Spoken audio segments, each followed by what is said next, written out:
موت کے وقت اس کو شربت پلایا جائے گا۔ میں کہ اگر یہ لوگ رجب میں ایک روزہ بھی رکھ لیتے کہ قیامت ہوگی تو پکار مچے گی، رجب کے ماننے والے کہاں ہیں؟ اور آقا نے فرمایا جنت میں ایک محل ہے، اس میں سوائے رجب میں روزہ رکھنے والے کے کوئی داخل نہیں ہوگا۔ اور آپ نے فرمایا جنت میں ایک نہر ہے، اس نہر کا نام رجب ہے، اس کا پانی دودھ سے زیادہ سفید ہے اور برف سے زیادہ ٹھنڈا ہے اور شہد سے زیادہ میٹھا ہے، اور جو رجب میں چاہے ایک روزہ بھی رکھ لے اللہ اس نہر کا پانی اسے پلائے گا۔ یہ غصے کو ٹھنڈا کرنے والی چیزیں بتا رہا ہوں۔ ابو درداء رضی اللہ تعالیٰ عنہ نبی کریم صلی اللہ تعالیٰ علیہ وسلم کا ارشاد، جو رجب میں ایک روزہ رکھے اور اس نے اپنی تمام عمر روزے رکھے، چاہے تمام عمر روزے رکھے اور شب بیداری کرے، اللہ کی عبادت گزاری، اگر اس نے رجب میں ایک روزہ رکھ لیا آسمان سے ندا کی جاتی ہے، اے اللہ کے ولی، امت عظمیٰ کی خوشخبری سن، موت کے وقت اس کو شربت پلایا جائے گا، جنت کا شربت پلایا جائے گا، وہ سیراب مرے گا، قبر میں سیراب حاصل ہوگا اور اس سے سیراب نکلے گا، قبر کی پیاس سختی سے بچ جائے گا، موت کی پیاس اور سختی سے بچ جائے گا۔ اور یہ فرمایا یہ کرامت صرف آقا کی امت کو ملی ہے۔ حضرت ثوبان فرماتے ہیں ایک دفعہ آقا چند قبروں پر سے گزرے، رو دیے۔ ثوبان نے پوچھا تو آپ نے فرمایا میں نے اللہ سے دعا کی کہ ان کے عذاب میں تخفیف ہو جائے، اور ثوبان اگر یہ لوگ رجب کا ایک روزہ بھی رکھ لیتے اور ایک رات عبادت کر لیتے ان پر کبھی عذاب نہ ہوتا۔ اور ایک رات سے مراد صرف رات نہیں ہے، ساری رات یہ ابھی عبادت کر رہے ہیں، ہاں یہ نہیں ہے ساری رات، شام ڈھلتے ہی مغرب کے بعد رات ہو جاتی ہے رات کا کچھ حصہ ابھی آج جیسے شب جمعہ میں ہے، رجب میں آج عبادت کر رہے ہیں، آپ کو خوش قسمتی ہو، مبارک ہو، عبادت کر رہے ہیں، ابھی مغرب پڑھی، ابھی ہم ذکر کریں گے، عبادت کریں گے، اللہ کا ذکر کریں گے، پھر عشاء پڑھیں گے، دعا مانگیں گے، یہی تو عبادت ہے۔ میں کہ اگر یہ لوگ رجب میں ایک روزہ بھی رکھ لیتے اور عبادت کر لیتے کسی رات کی، ایک رات کی، تو ان پر عذاب نہ ہوتا۔ میں نے عرض کیا یا رسول اللہ صلی اللہ علیہ وسلم، کیا صرف ایک روزہ اور ایک رات کی شب بیداری سے عذاب قبر نہ ہوگا؟ فرمایا ہاں، قسم ہے اس کی ذات کی جس کے قبضے میں میری جان ہے، کوئی مسلمان مرد ہو یا عورت ایسی نہیں رجب میں ایک روزہ بھی رکھ لے اور ایک رات کی شب بیداری کرے مگر اللہ اس کے لیے 1 سال کی عبادت لکھے گا جس میں اس نے روزہ رکھا اور شب بیداری ہے۔ 1 سال وہ جس میں ساری رات جاگا اور سارا دن روزہ رکھا، اتنا ثواب ملے گا۔ اور آپ نے فرمایا کہ اللہ کی طرف سے ایک منادی ندا کرتا ہے، اے رجب میں روزہ رکھنے والو، اللہ کی پناہ میں جنت میں داخل ہو جاؤ۔ اور ہاں فرمایا کہ قیامت ہوگی تو پکار مچے گی، رجب کے ماننے والے کہاں ہیں؟ اس وقت حجاب کے اندر سے ایک نور نکلے گا جس کے پیچھے سے جبرائیل، میکائیل، اسرافیل ہوں گے، یہاں تک کہ رجب کے ماننے والے اس نور سے گزر کر پہنچ جائیں گے جو ان کے لیے تیار کیا ہوگا اور اللہ کو سجدہ کریں گے۔ اللہ پاک فرمائیں گے تم اپنا سر سجدے سے اٹھاؤ، یہ سب دنیا میں ادا ہو چکے ہیں، اب منازل عزت کی طرف چلو، اب منازل عزت کی طرف چلو، اب منازل عزت کی طرف چلو۔ اللہ اکبر۔ اور فرمایا مغفرت ہوتی ہے اور اللہ انبیاء کی توبہ قبول کرتا ہے۔ اس رجب کے ایک روزے اور ایک تھوڑی سی عبادت سے اللہ اولیاء کو دشمنوں سے چھڑاتا ہے، اور 3 چیزیں اللہ کے ذمہ ہیں، معافی، باقی عمر کی عصمت، اور تیسری یہ کہ بڑی پیشی، یعنی روز قیامت پیاس نہیں لگے گی، روز قیامت پیاس نہیں لگے گی۔ یہ چھوٹی چھوٹی راتیں، یہ چھوٹے چھوٹے دن، یہ چھوٹے چھوٹے لمحے آتے ہیں، اور آتے اس لیے ہیں کہ ہمیں کچھ دے جائیں، اگر اس کا غصہ ہے بھی ٹھنڈا ہو جائے، اگر اس کی ناراضگی ہے بھی ٹھنڈی ہو جائے۔ اللہ اکبر۔ فرمایا، آپ فرماتے ہیں جبریل نے مجھے خبر دی ہے جب رجب کی پہلی رات ہوتی ہے اللہ ایک فرشتے کو حکم فرماتے ہیں اور وہ پکار کر کہتا ہے سن لو توبہ کے مہینے کا چاند نکل آیا۔ کس مہینے کا؟ اللہ اکبر۔ جبریل آواز دیتا ہے سن لو توبہ کے مہینے کا چاند نکل آیا،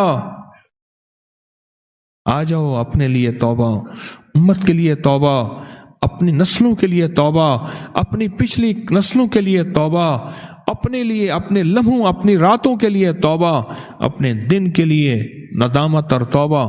سن لو لوگو، جبریل کیا کہتے ہیں اور پکارتے ہیں کہ توبہ کے مہینے کا چاند نکل آیا۔ بس اس کے لیے بشارت ہے جو اس رجب کے مہینے میں استغفار کرتا ہے، اس کے لیے بشارت ہے جو رجب کے مہینے میں استغفار کرتا ہے۔ غصے کو ٹھنڈا کرنے والی یہ سعادتیں ہیں، اللہ کو ناراض کرنے سے دور کرنے والی یہ نعمتیں ہیں۔ عجیب بات بتاؤ، فرمایا جو شخص یہ چاہتا ہے، یہ غور سے سنیے گا، جو شخص یہ چاہتا ہے اللہ اس کی نسلوں کو معذوری اور مجبوری سے بچائے، معذور ہو جائے، کسی بھی چیز سے معذور ہو جائے اور مجبور ہو جائے۔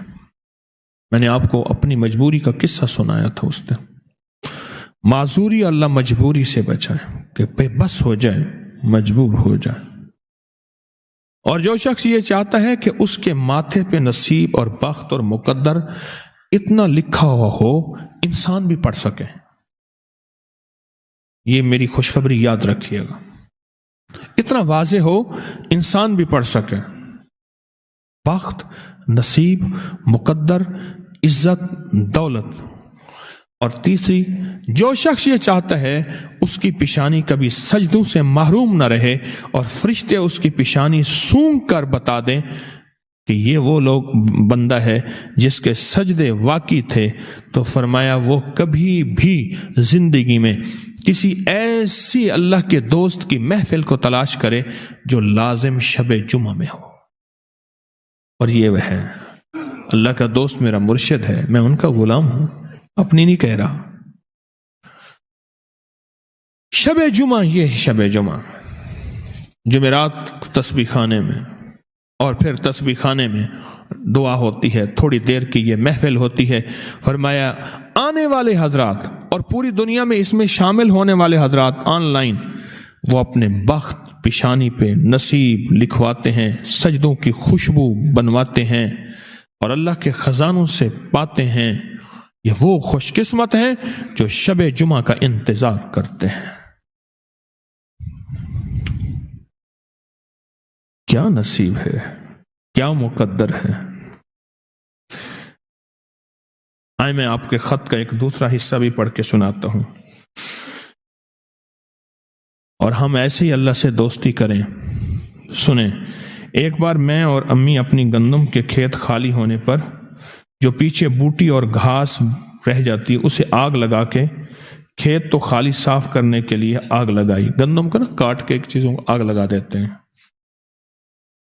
یہی دانے صاف کر رہے۔ آگ گرمی کی وجہ سے اتنی جلدی پھیلنا شروع ہوئی کہ ہم دونوں ماں بیٹیاں گھبرا گئیں، آگ ان لوگوں تک نہ پہنچ جائے۔ ہم نے فوراً آگ کو واسطہ دینا شروع کر دیا، اے آگ تجھے حضرت ابراہیم کا واسطہ، جس طرح ان کو نمرود نے آگ میں ڈالا تھا اور ٹھنڈی ہو گئی تھی، اور بالکل اسی طرح ہم تجھے واسطہ دیتے ہیں اس اللہ کا جس کے ابراہیم پیغمبر ہیں، تو بھی ٹھنڈی ہو جا۔ ہمارا مقصد کسی کو نقصان پہنچانا نہیں، تو بھی اتنی ہی جلدی ٹھنڈی ہو جا۔ اچانک پورے کھیت کی آگ بجھ گئی، حیران ہو گئے، پورا کھیت شعلوں سے بھڑک رہا تھا۔ رحمت جوبن پہ آئی اور پریشانی ختم ہو گئی۔ حضرت صوبان فرماتے ہیں ایک دفعہ آقا چند قبروں پر سے گزرے، رو دیے۔ صوبان نے پوچھا تو آپ نے فرمایا میں نے اللہ سے دعا کی کہ ان کے عذاب میں تخفیف ہو جائے، اور صوبان اگر یہ لوگ رجب کا ایک روزہ بھی رکھ لیتے اور ایک رات عبادت کر لیتے ان پر کبھی عذاب نہ ہوتا۔ اور ایک رات سے مراد سے رات نہیں ہے، ساری رات یہ ابھی عبادت کر رہے ہیں، ہاں یہ نہیں ہے ساری رات، شام ڈھلتے ہی مغرب کے بعد رات ہو جاتی ہے رات کا کچھ حصہ میں کہ اگر یہ لوگ رجب میں ایک روزہ بھی رکھ لیتے اور عبادت کر لیتے کسی رات کی، ایک رات کی، تو ان پر عذاب نہ ہوتا۔ میں نے عرض کیا یا رسول اللہ صلی اللہ علیہ وسلم، کیا صرف ایک روزہ اور ایک رات کی شب بیداری سے عذاب قبر نہ ہوگا؟ فرمایا ہاں، قسم ہے اس کی ذات کی جس کے قبضے میں میری جان ہے، کوئی مسلمان مرد ہو یا عورت ایسی نہیں رجب میں ایک روزہ بھی رکھ لے اور ایک رات کی شب بیداری کرے مگر اللہ اس کے لیے 1 سال کی عبادت لکھے گا جس میں اس نے روزہ رکھا اور شب بیداری۔ 1 سال وہ جس میں ساری رات جاگا اور سارا دن روزہ رکھا، اتنا ثواب ملے گا۔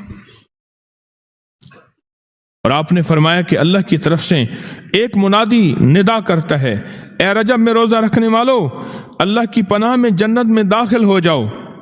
اور ہاں فرمایا کہ قیامت ہوگی تو پکار مچے گی، رجب کے ماننے والے کہاں ہیں؟ اس وقت حجاب کے اندر سے ایک نور نکلے گا جس کے پیچھے سے جبرائیل، میکائیل، اسرافیل ہوں گے، یہاں تک کہ رجب کے ماننے والے اس نور سے گزر کر پہنچ جائیں گے جو ان کے لیے تیار کیا ہوگا اور اللہ کو سجدہ کریں گے۔ اللہ پاک فرمائیں گے تم اپنا سر سجدے سے اٹھاؤ، یہ سب دنیا میں ادا ہو چکے ہیں، اب منازل عزت کی طرف چلو، اب منازل عزت کی طرف چلو، اب منازل عزت کی طرف چلو۔ اللہ اکبر۔ اور فرمایا مغفرت ہوتی ہے اور اللہ انبیاء کی توبہ قبول کرتا ہے۔ اس رجب کے ایک روزے اور ایک تھوڑی سی عبادت سے اللہ اولیاء کو دشمنوں سے چھڑاتا ہے، اور 3 چیزیں اللہ کے ذمہ ہیں، معافی، باقی عمر کی عصمت، اور تیسری یہ کہ بڑی پیشی، یعنی روز قیامت پیاس نہیں لگے گی، روز قیامت پیاس نہیں لگے گی۔ یہ چھوٹی چھوٹی راتیں، یہ چھوٹے چھوٹے دن، یہ چھوٹے چھوٹے لمحے آتے ہیں، اور آتے اس لیے ہیں کہ ہمیں کچھ دے جائیں، اگر اس کا غصہ ہے بھی ٹھنڈا ہو جائے۔